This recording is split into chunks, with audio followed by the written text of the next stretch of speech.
Good morning students.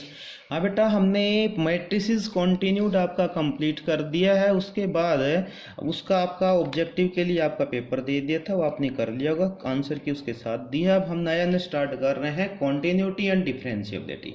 Continuity and differentiability, तो continuity अपना topic होगा, वो कॉन्टिन्यूटी का होगा आज का।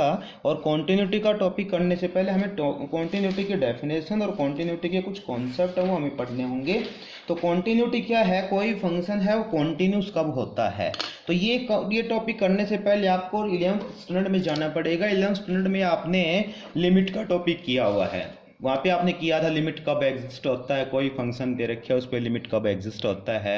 लेफ्ट हैंड लिमिट भी निकाला था आपने, राइट हैंड लिमिट भी निकाला था, लिमिट एग्जिस्ट कर रहा है कि नहीं कर रहा है ये भी चेक किया था। लिमिट किसी फंक्शन का लिमिट एग्जिस्ट कब करता है, जब एक फाइनाइट वैल्यू डिफाइन हो, और लिमिट डजंट एग्जिस्ट कब होता है, जब एक finite value definite value define ना हो रही हो। तो एक कोई फंक्शन है वो कॉन्टिन्यूस कब होगा। तो continuous function generally we observe that a function is continuous at a fix point.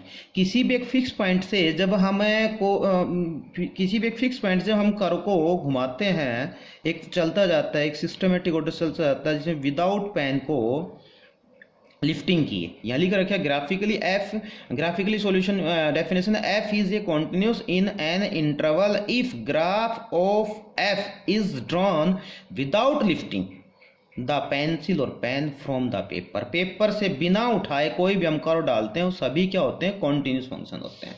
जैसे ये कर रखे कॉन्टिन्यूस फंक्शन है, ठीक है, कहीं इसमें हमने पेन को और पेपर से उठा नहीं रखा है, कॉन्टिन्यूस फंक्शन है, ठीक है। ये क्या है, कॉन्टिन्यूस फंक्शन है, ठीक है ना, क्या है, कॉन्टिन्यूस फंक्शन, ठीक है।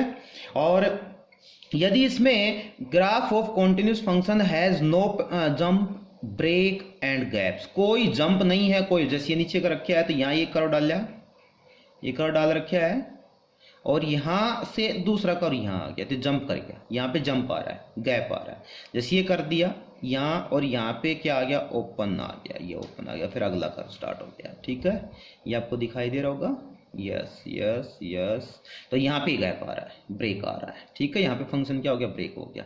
जैसे यहाँ किया फिर यहाँ ड्रॉप हो गया, फिर यहाँ किया फिर यहाँ ड्रॉप हो गया, फिर यहाँ किया फिर यहाँ ड्रॉप। ये क्या है, डिसकंटिन्यूअस फंक्शन है, ठीक है ना, क्या है, डिसकंटिन्यूअस। यदि एक पेपर पे हमने पेन को या पेंसिल को टिका लिया विदाउट लिफ्टिंग की है, पेन को बिना उठाए और हमने कोई भी स्केच डाल दिया, कोई भी ग्राफ डाल दिया, वो फंक्शन आपका कॉन्टिन्यूस होगा।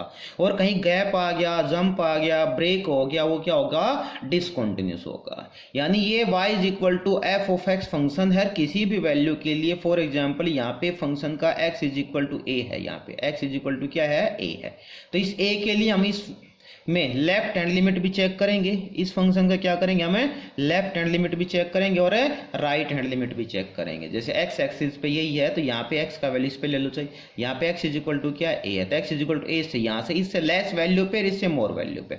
मान लो कोई कर्व दे रखा है तो उसका लेफ्ट हैंड लिमिट निकाल लेंगे और राइट हैंड लिमिट निकाल लेंगे उस फंक्शन का, उस कर्व का। लेफ्ट हैंड लिमिट पे वैल्यू निकालेंगे और राइट हैंड लिमिट पे वैल्यू निकालेंगे और वैल्यू फंक्शन पे निकालेंगे, यानी ए पे भी वैल्यू निकाल लेंगे। यदि किसी फंक्शन का ए पे कॉन्टिन्यूटी चेक करना है तो लेफ्ट हैंड लिमिट क्या हो जाएगा, a minus h, right hand limit क्या हो जाएगा, a प्लस एच, और वैल्यू फंक्शन क्या हो जाएगा, x इज इक्वल टू क्या हो जाएगा, a हो जाएगा। यहाँ तो x क्या रखेंगे हम, a minus h, right hand limit के लिए क्या रखेंगे, x is equal to a plus h, और वैल्यू फंक्शन के लिए क्या रखेंगे, x is equal to a रखेंगे। और तीनों सेम आ जाते हैं तो फंक्शन क्या होगा, कॉन्टिन्यूस होगा। यानी कॉन्टिन्यूटी की यही डेफिनेशन है, ये तो स्केच से बताया। और कॉन्टिन्यूटी इन एल्जेब्रिक जो कॉन्टिन्यूटी है वो क्या हो जाएगा, एक function f is said to be continuous at x is equal to a if limit x tends to a f of x exists and limit x tends to a f of x is equal to क्या हो जाएगा, f of a। Book से भी देख सकते हैं आप ये डेफिनेशन। और limit x tends to a negative, a negative का मतलब क्या हो गया, LHR लेफ्ट हैंड लिमिट, ये आपने 11th में किया है।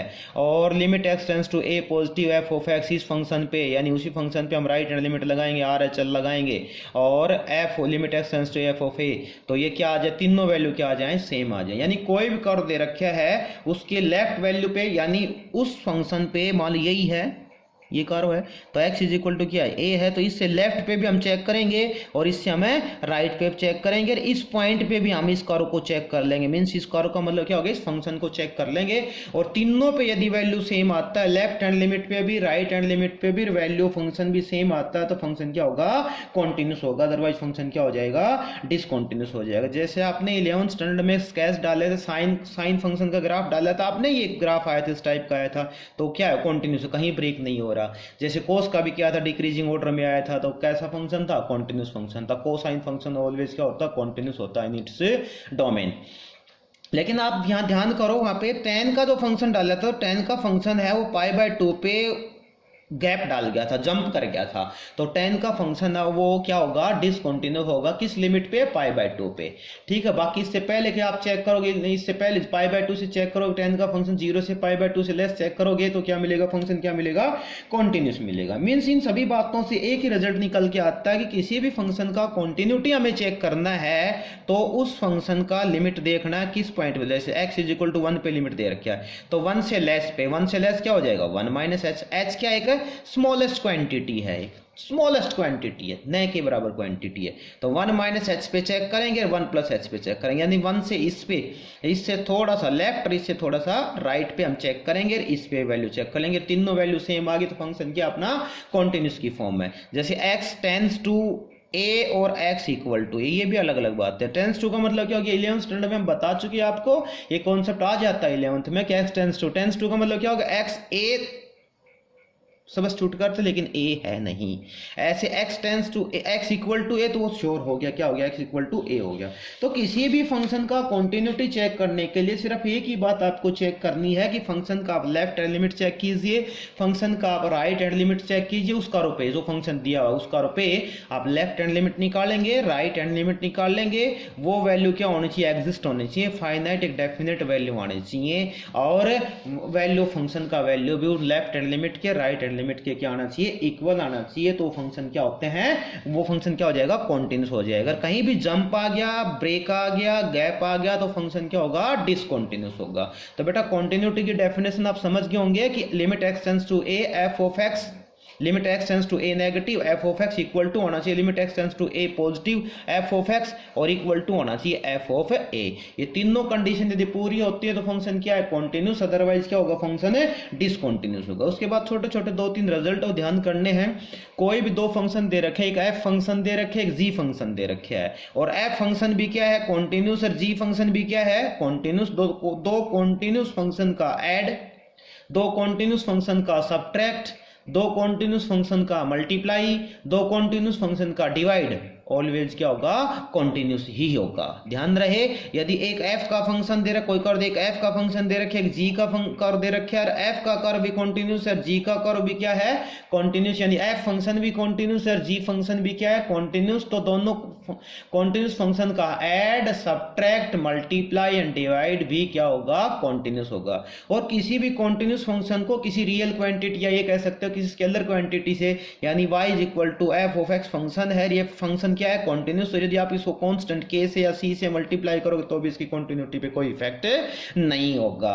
तो देयरफॉर वी से दैट, हम कह सकते हैं कि कोई फंक्शन कॉन्टिन्यूस कब होगा, जब उसका left hand limit, right hand limit और वैल्यू फंक्शन क्या होगा, सेम होगा, तो फंक्शन क्या होगा, कॉन्टिन्यूस होगा। इसके लिए आपको ट्रिग्नोमेट्री के फॉर्मूले वगैरह भी याद करने, सारे जो 11th स्टैंडर्ड में किए थे सारे ट्रिग्नोमेट्रिक फॉर्मूले याद करने हैं, और लिमिट कैसे प्रोसीड करते हैं, कैसे अप्लाई करते हैं, वो 11th स्टैंडर्ड का पूरा रिमाइंड करना है। और कॉन्टिन्यूस फंक्शन के हमने स्केच वगैरह आपको बता दिए, इसकी प्रॉब्लम हम कल से स्टार्ट करेंगे। तो कॉन्टिन्यूटी के लिए मेन आपको ये करना, लिमिट चेक करना है आपको, यानी लिमिट एग्जिस्ट कर रहा है कि नहीं कर रहा, तो ये फंक्शन क्या होगा, कॉन्टिन्यूस होगा। तो इसकी प्रॉब्लम हम कल से स्टार्ट करेंगे। बाकी कॉन्सेप्ट इसके बहुत सारे हैं, next exercise concept next exercise के साथ बता दी जाएंगे। फर्स्ट एक्सरसाइज के लिए 2-3 बातें थी, मैंने आपको बता दी हैं, जो एक्सरसाइज हम कल से स्टार्ट करेंगे। ठीक है, इससे पहले का जो यूनिट हुआ है उसकी कंप्लीट नोटबुक तैयार होनी चाहिए। ओके।